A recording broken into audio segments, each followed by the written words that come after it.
Hi, I'm Scarlett and I'm a TCC Young Leader.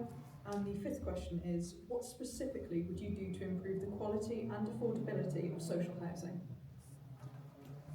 Thank you, Scarlett. I think the first thing to say is we've got a housing crisis in Flint and Wrexham. In Flint we've got 1,300 people on the housing waiting list. In Wrexham we've got 3,000. We've also got 3,000 homes with planning permission in Wrexham. So you'd think that that was a nice fit. Unfortunately, they're not the right kind of homes at the right kind of price. But that means we've got a huge disconnect between what the open market is offering, which is generally 3 and 4 bedroom executive housing, and what people on the waiting list actually need. 58% of the people on the waiting list want 1 and 2 bedroom accommodation. They're your starter homes effectively. And that's where this disconnect is really causing problems. We in Plaid Cymru opposed the local development plan here, not because we're opposed to building houses, but we're opposed to building the wrong kind of houses on green fields. We want to see brownfield sites used. We want to see the scandal of empty properties, 1,600 in Wrexham alone, not being in use. We want to bring those back into use. So in terms of specifics, I would like to see an empty property officer re-employed in Wrexham. Some councils have more than one. Wrexham doesn't have one at the moment. So this is to get empty properties back into use.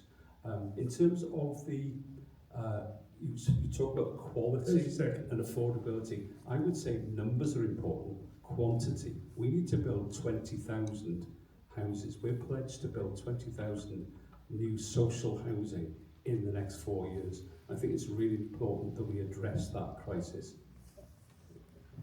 Yeah, thanks, Mark. Yeah, let me do this time.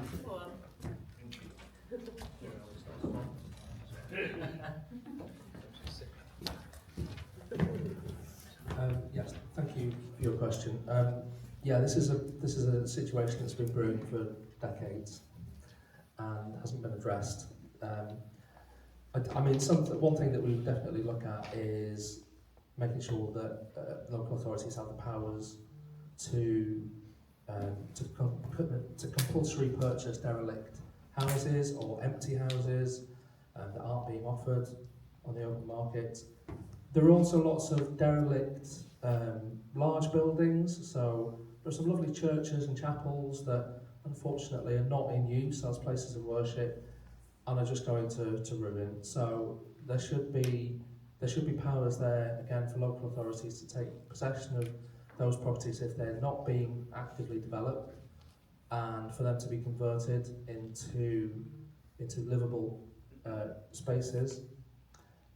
Also, if we were to bring in a land value tax, that would ensure that that people who are in social housing would pay the minimal amount, because ultimately social housing is what tends to be on lesser valued land. The value is all in the building rather than in the land itself. I mean also, we would have a national social housing builder that's owned publicly, and it's for the benefit of the Welsh public, and we would build 60,000 new social homes within the next 10 years. Can we pass it over now to Kristina from the Heritage Party, please? Thank you. First of all, I do find it quite shocking that in Wales we have over 20,000 long-term empty homes, which families are struggling to find somewhere affordable to live. That tells the issue isn't just building more, it's making better use of what we already have. Having seen how difficult it can be when stable housing is out of reach, I believe we need to focus on practical, fair solutions that actually deliver for local people. First, we need to prioritise local housing for local residents. That means giving people with a strong local connection, those who grew up here, work here or have family here, priority access to social housing, so communities aren't priced out of their own areas. Second, we need to increase the supply of genuinely affordable homes, not just meeting housing targets.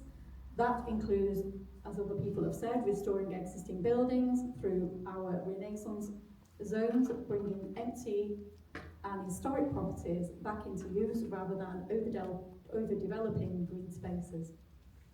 Third, we need to rebalance the housing system. That means ending over-expansion of HMOs, which can distort local market prices, and ensure new developments are designed for families and long-term community stability, not short-term profit.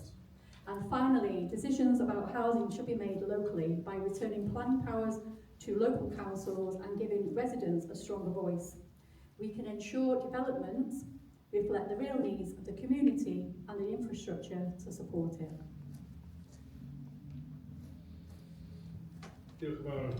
Conclusion Kristina. Can we pass it over now, please, to Corin Jarvis of the party? Yeah, thank you. Great question. And being a councillor, I hear about housing issues from constituents in my ward frequently, and advocating for them and helping them wherever possible is actually one of the things that reminds me why I stood to be a councillor in the first place. Everyone deserves a warm, safe, affordable home, and we know that after many council homes were sold off, they weren't replaced, and now we're dealing with the consequences of that. Our Welsh Labour government has already created our Welsh housing quality standards, legislation, and creating the legal standard for all social housing in Wales, requiring it to be in good repair, safe, secure and energy efficient.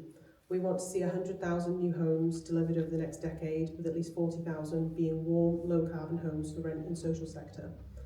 We will provide more government support for cooperative and community-led housing. We will ensure all new build homes include renewable energy generation as standard, and we will establish a new national housing task force to reform the planning system and contracting and drive faster adoption of modern methods of construction.